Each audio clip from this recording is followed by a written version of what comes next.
ইরানের মানুষ আসলে ভাগ্যবান কেন জানেন? এমন এক লিডার পেয়েছে যে দেশের জন্য জীবন দিয়ে দিছে, স্যালেন্ডার করে নাই, নেগোশিয়েট করে নাই। সে যদি চাইতো একটা বাংকারে থাকতে পারতো, সে যদি চাইতো স্যালেন্ডার করতে পারতো, কিন্তু সে করে নাই। সে অমর হয়ে গেছে।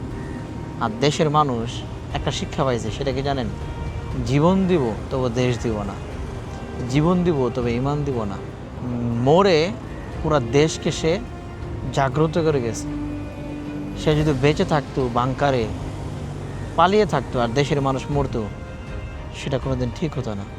যেমন ধরেন ওসমান হাদি, সে মরে গেছে ঠিকই, কিন্তু তার যে উত্তরসূরি আছে তারা এমন উজ্জীবিত হয়েছে যে তারা মরে যাব, কিন্তু তারা ওসমান হাদির বিচার করে ছাড়ব। যেমন ধরেন শেখ হাসিনা, সে মরে নাই, সে দেশ ত্যাগ করছে। তার উত্তরসূরিরা কী করছে? তার মতোই দেশ ত্যাগ করছে। স্যালুট ওসমান হাদি, স্যালুট আয়াতুল্লাহ খামিনি, স্যালুট সেই সব বীরদেরকে।